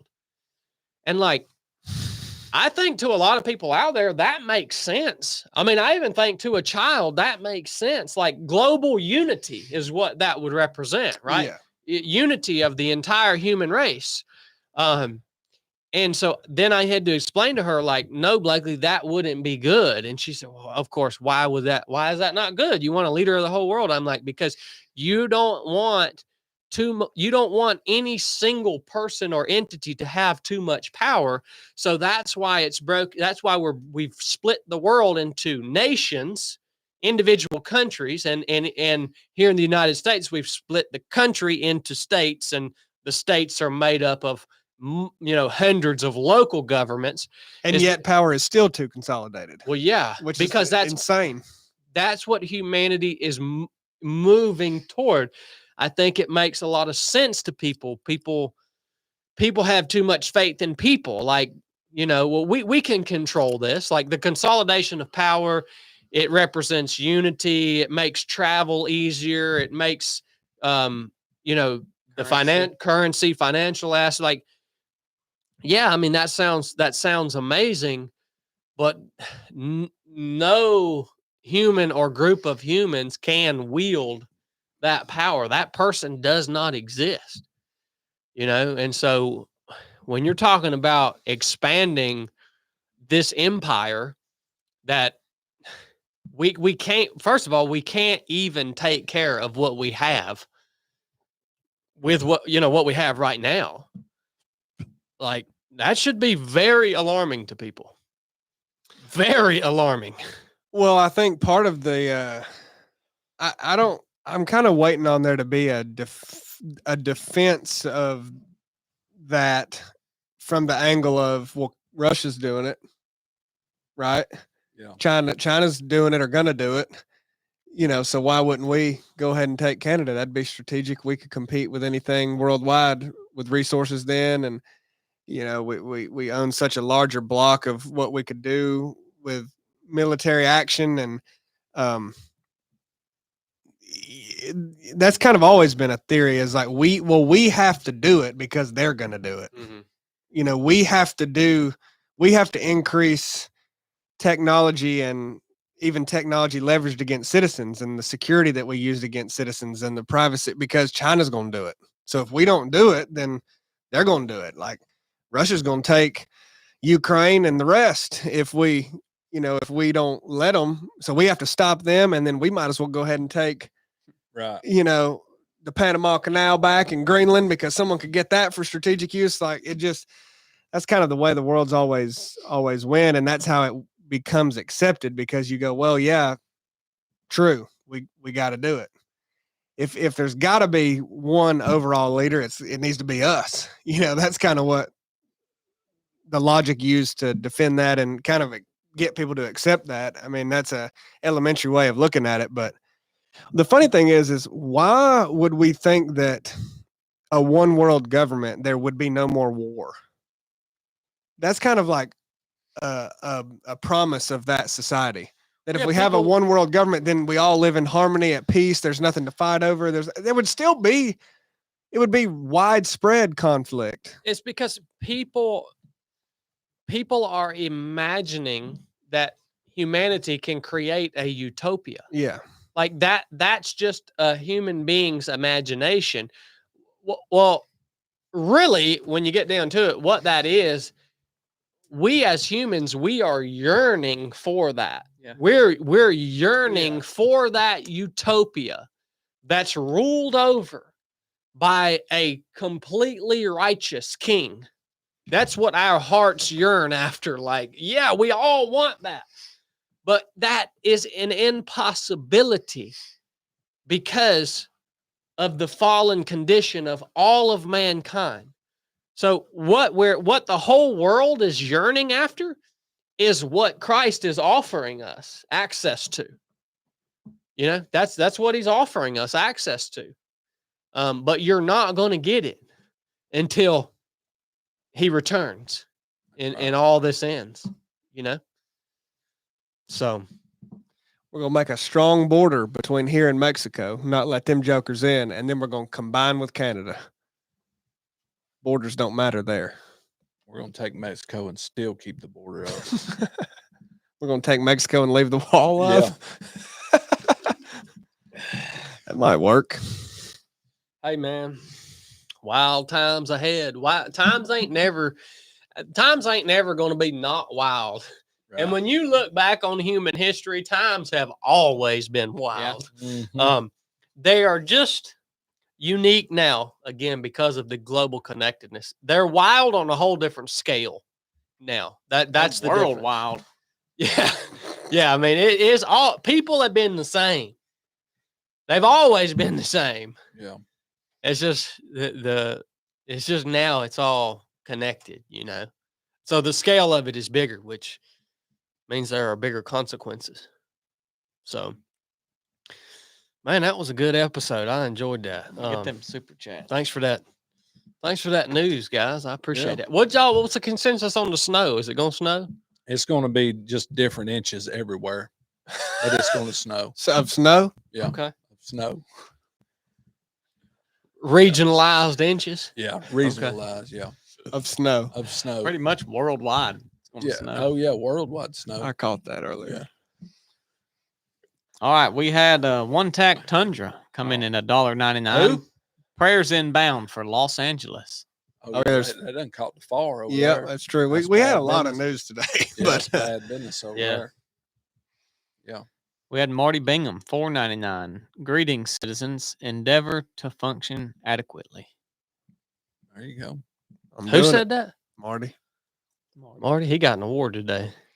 Thank you, Marty. We had Don Knotts come in at $19.99. God willing, I'll get picked in the lottery. February 23rd, I'll be carrying the American flag for 220 plus miles to bring awareness to veterans' mental health. Hope to share some miles down the road. God bless. That's good, man. That'd be a tough run. Hope you get whatever that lottery is. Little Virgil, 99 cents, sent that emoji with the face like this. Oh yeah, the Rizzler. LV got an award today too. He Yeah. did. Yeah. Marty Bingham come back in $9.99. It takes a big dog to weigh 200 pounds. Think about it. Real. Big boy. Garrett, $10. Love you all. Let's go. Chad and Chili Racing. Epic. Thank you, Yes, Garrett. sir. Yes, sir. Big. We had Quiet Pride coming at $99.99. Oh my gosh. Good night. 307 Project. Off the top of your head, can you name the top 5 books, non-religious, that have shaped your understanding of the world? Non-religious. It'd be hard to have shaped my understanding of the world outside of. Well, I mean, I guess that non-religious could be Bible-based. It's not. Well, that's probably he probably. Yeah, I don't think. Well, he that's means probably that. not what he meant, but that's what it means. Our worldview is based off of Yeah, I mean that that shaped your. yeah, our worldview is formed by biblical doctrine and prophecy and that type of stuff. I mean, for me personally, I don't really read any books anymore that don't relate in some way, shape, or form to biblical doctrine, except for Western novels by Louis L'Amour. I do read a novel by Louis L'Amour every evening as a dessert. That Well, since sweet you treat. haven't had any non-religious, how about religious? I would say, oh, man, I can't remember the Mere titles of them. Christianity. Yeah, I mean that's a good one, but I've read some stuff lately by R.C. Sproul, by A.W. Tozer, that's new that have really been helping me. So I don't know remember the titles to them all, but I have them at the house. I mean, I read a lot, man. I read a lot. Yeah. So maybe we'll do an updated video on top 5 favorite books. You got any corn? No. Thank you, Quiet Pride. NASA Astro. I'm in $4.99. Whoa. If we get snow in Rome, I hope to see a video of the Norwegian military fitness test in it. That's a good idea. That is a good Yeah, idea. we may have to film if we got snow. We might do a Canadian Special Forces test. Ooh. Do they have? Them They just do, laying down their weapons, handing them to us. So Big Daddy Trump puts his foot down. Wow. Oh my gosh. yeah, we should really go through the whole world. We had Hawaii Rider, $10. God bless America and God bless your troop. Hells yeah. That was Hawaii Rider. Blake will read it. Thank you, buddy. Thank you. Whatever Right, it man. says. Thank you, friend. Marty Bingham, $4.99. Thank you for the award. I have a knack of being hard to unive. I have witnesses. Yes, you do, Marty. Yes, you do. And he comes back up and explains that he meant unalive. That's what I thought. Thank you, Marty. Hold on. Did you just read that second portion without a super chat? No, it was with it, $1.99. Okay. Thanks, Marty. Thanks for clearing that up. Marty. Chris Jolly, $25. Dang. I started a small YouTube channel talking about my life, about getting my life straight and my fat, you know what, in shape. My next video is on mental health. Can I mention the video Chad and Brooke did, Honest Conversations? I got help after that. Yeah, please do, man. For sure. And drop a link to your YouTube channel in the chat here. Thank you, Chris. We had Barry Tavis come in at $1.99. He said, "Hey, I won Best Comment Victim of the Year." There you go. Is that Tavis? It's Barry Tavis. Was that's not the Tavis at the Proving Grounds? I though. think his name was Travis. His wasn't it? name was You- Travis. Yeah, his name was Travis. And I you just just called called him him Tavis. Yeah. Yeah. Well, this guy's last name is Travis. I just always say Tavis. Oh, you do? Yeah. You also told him that he wasn't able to be called Travis again until he successfully crawled on his stomach like a pig. Dude, I cannot wait till the Proving Grounds, man. You said you had moment of the year. That's what I meant. That was like line of the year. Yeah. Moment of the year was when you faked that you had to fart or whatever you did, and you actually had cracked your ribs and you didn't say nothing for 4 hours of a car ride. That was the best moment of the year. It's insane.